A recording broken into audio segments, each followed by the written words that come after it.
All right, welcome in everybody. My name is Brandon Davis and today is January 17th, 2025. This special episode is a quick dive into Governor Joe Lombardo's recent State of the State address, which provided his plan and vision for 2025 and insight into what's to be expected in the upcoming legislative session. The governor delivered his message in roughly 45 minutes. He harkened back to a Nevada governor from 100 years ago and even dropped a Reagan quote. You could feel the tension when he called out government inefficiency, and there were quite a few uncomfortable shifts in seats when he mentioned education reform. The Democrats' faces during his no new taxes declaration was priceless, to say the least. But what really stood out was his direct challenge to the legislature when he said, "Before some of you say no, work with me." I mean, you could cut the tension with a knife. Classic Lombardo, former sheriff, energy, straight shooter, no political sugarcoating. It was excellent. But let's break down each of his 5 major legislative proposals because these are going to shape Nevada's future in some big ways. First, we had the Nevada Housing Accountability Act.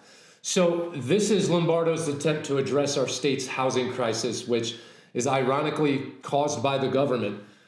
He's proposing $1 billion investment in new attainable housing units across Nevada. But here's the twist. It's not through government mandates. With over 80% of Nevada under federal control, we're literally running out of places to build. Nevada hasn't had a lands bill passed in Congress since 2014, and Congress isn't rushing to give land back to Nevada, Utah, or really any other state. However, this act aims to streamline permits, cut fees, and prioritize building for Nevadans, not out-of-state investors who are looking to cash in. Instead of California-style price controls that never work, Lombardo's focusing on actually building more houses. Cutting red tape, reducing regulations, and zoning reform are literally the path to more supply, period. More supply drives prices down and makes housing more attainable for all Nevadans, and Lombardo knows this. All right, next we had the Nevada Healthcare Access Act, creating the new Nevada Health Authority. He's taking Medicaid, the health exchange, employee benefits, mental health funding, and other services and putting them under one roof. Nevada's facing a healthcare crisis that's been brewing for years. We have some of the lowest provider-to-patient ratios in the nation, meaning if you're sick, you're probably waiting a lot. This act aims to fix that by leveraging the state's purchasing power, basically using Nevada's size to negotiate better deals for everyone, from Medicaid recipients to state employees. By 2028, all health insurance plans will have to adopt standardized and digital prior authorization plans. And for those who've ever waited for weeks for insurance to approve a procedure, this is kind of a big deal. The act also doubles down on graduate medical education and creates incentives for providers to work in underserved areas. Plus, there's a serious focus on mental health with a dedicated Office of Mental Health, something Nevada has desperately needed. Look, I've been critical of government expansion before, but this is different. Lombardo's not creating new bureaucracy. He's consolidating existing services to make them more efficient. It's like taking 5 different remote controls and replacing them with one that actually works. What's really clever here is how he's approaching it from a business perspective. Instead of throwing more money at the problem, he's using basic market principles, bulk purchasing power, and streamlined operations. The telemedicine component is particularly smart. In a state as vast as Nevada, using technology to bridge the healthcare gap, it isn't just efficient, it's necessary. And unlike California's approach of trying to create a state-run healthcare system, this plan works within the existing framework to make it more efficient. This is what conservative governments should look like, not just saying no to government expansion, but making existing government work better for less money. Next, we're going to talk about the Nevada Accountability and Education Act. After delivering the largest education investment in Nevada history last session, Lombardo's drawing a line in the sand. His message is crystal clear. We can no longer accept lack of funding as an excuse for chronic underperformance. It introduces strict accountability measures across every level of education, expands open enrollment with transportation support, creates an excellence in education fund to reward high-performing teachers, and puts real consequences in place for underperforming schools. The kicker? For schools that consistently fail our kids, Lombardo's promising decisive action.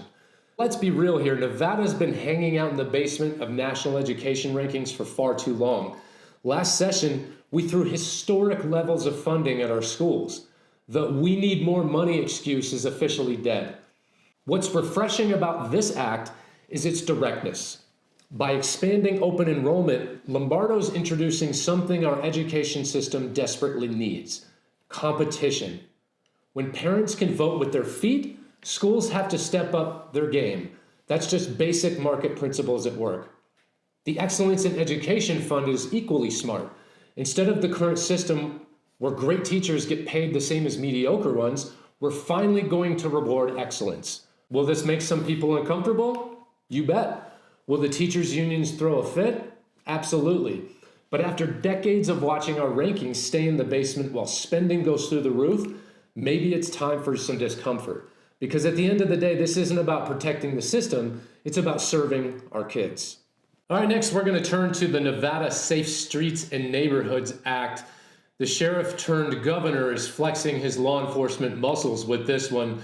Several years ago, Nevada legislators voted to soften various criminal penalties. Now, Lombardo's pushing back with legislation that takes direct aim at repeat offenders, drug trafficking, and what he calls smash and grab crimes.